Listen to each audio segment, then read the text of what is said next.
El día de hoy vamos a avanzar tercer Nefi 25 al 28. En el capítulo 25 se habla de cosas muy importantes como la segunda venida, porque he aquí viene el día que arderá como un horno, y todos los soberbios, sí, todos los que obran inicuamente serán rastrojo, y aquel día que viene los abrazará, dice el Señor de los ejércitos, de modo que no les dejará raíz ni rama. Pero para vosotros que teméis mi nombre, surgirá el Hijo de Justicia, con sanidad en sus alas, y saldréis y os criaréis como terneros en el establo, y hollaréis a los malvados porque serán como cenizas bajo las plantas de vuestros pies el día en que yo haga esto, dice el Señor de los ejércitos. En el versículo 1 hay la palabra raíz. ¿A qué se refiere? Probablemente se refiere a los antepasados, mientras que la palabra rama en ese mismo versículo se refiere a los descendientes. De este modo, en la vida venidera, los inicuos no disfrutarán de las bendiciones de estar sellados a sus antepasados ni a su posteridad. Ahora, en el versículo 2, la frase terneros en el establo se refiere a terneros que están seguros, bien alimentados y atendidos. De forma análoga, el Señor promete proteger y cuidar a quienes temen su nombre. Entonces, según lo que acabamos de leer, la segunda venida será una bendición para los que sean fieles a Jesucristo. Además, en el capítulo 25 se hace referencia a lo que Malaquías profetizó sobre un acontecimiento que tendría lugar antes de la segunda venida, en el que participaría Elías, el profeta del Antiguo Testamento. He aquí, yo os enviaré a Elías, el profeta, antes que venga el día grande y terrible del Señor, y él volverá el corazón de los padres a los hijos, y el corazón de los hijos a sus padres, no sea que yo venga y hiera la tierra con una maldición.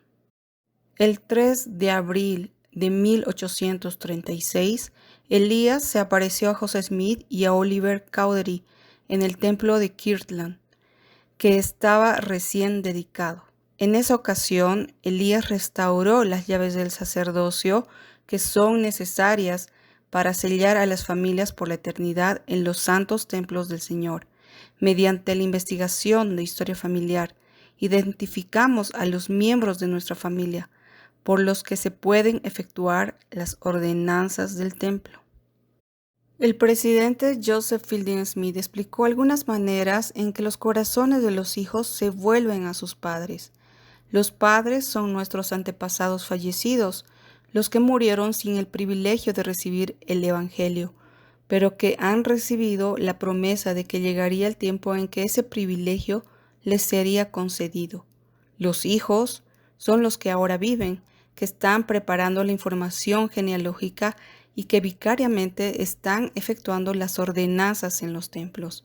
Al tornar el corazón de los hijos a los padres, se pone o planta en el corazón de los hijos el sentimiento y el deseo que los inspirará a buscar los registros de sus difuntos. Además, es necesario que se implante en el corazón el deseo y la inspiración. Esto deben tener a fin de poder ir a la casa del Señor y efectuar la obra necesaria por sus padres que murieron sin el conocimiento del Evangelio o sin el privilegio de recibir la plenitud del Evangelio. A medida que nuestros corazones se vuelvan a nuestros padres por medio de la historia familiar y la obra del templo, estaremos ayudando a preparar la tierra para la segunda venida de Jesucristo. Luego que el Salvador compartió las profecías de Malaquías, enseñó al pueblo todas las cosas que habrían de suceder sobre la faz de la tierra, desde la creación hasta el juicio final. Sin embargo, Mormón no incluyó en su compilación todo lo que el Salvador enseñó a los nefitas. Y en el versículo 9 se explica el porqué. Y cuando hayan recibido esto que conviene que obtengan primero para probar su fe, Y si sucede que creen estas cosas, entonces les serán manifestadas las cosas mayores. La palabra creen en estos versículos implica que debemos actuar sobre las doctrinas y principios que Dios ha revelado y no simplemente esperar que sean verdaderos. Es decir, que a medida que creamos en lo que Dios ha revelado y actuemos de forma consecuente, nos prepararemos para recibir revelaciones mayores. Poco después del ministerio del Salvador entre los nefitas, los 12 discípulos nefitas que acababan de ser llamados se reunieron en poderosa oración y ayuno. Y Jesús se les manifestó de nuevo porque pedían al Padre en su nombre, y vino Jesús y se puso en medio de ellos y les dijo: ¿Qué queréis que os dé? Y ellos le dijeron: Señor, deseamos que nos digas el nombre por el cual hemos de llamar esta iglesia, porque hay disputas entre el pueblo concernientes a este asunto. Y Jesucristo les respondió: ¿No han leído las Escrituras que dicen que debéis tomar sobre vosotros el nombre de Cristo, que es mi nombre? Porque por este nombre seréis llamados en el postrer día.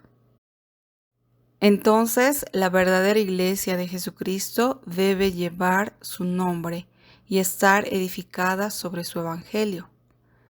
El uso del nombre revelado, la iglesia de Jesucristo de los santos de los últimos días, que encontramos en Doctrina y Convenios 115.4, adquiere cada vez más importancia en la responsabilidad que tenemos de proclamar el nombre del Salvador por todo el mundo. Por consiguiente, pedimos que cuando hagamos referencia a la iglesia utilicemos su nombre completo, siempre que sea posible. En el capítulo 28 leemos: Y sucedió que cuando Jesús hubo dicho estas palabras, habló a sus discípulos uno por uno, diciéndoles: ¿Qué es lo que deseáis de mí después que haya ido al Padre? Quisiera que piensen y reflexionen en cómo responderían si Jesucristo se les apareciera y les preguntara: ¿Qué es lo que deseáis de mí? En cuanto a las respuestas de sus discípulos, 9 de ellos pidieron volver prestamente junto a él, cuando su ministerio terrenal se hubiera completado. Los otros 3 pidieron permanecer en la tierra para traer almas a él hasta la segunda venida. El Señor concedió ambos deseos, ya que eran justos. Algo importante que podemos aprender de esto es que el Señor nos bendice de acuerdo a nuestros deseos justos, y también que Él está complacido cuando deseamos ayudar a los demás a venir a Jesucristo.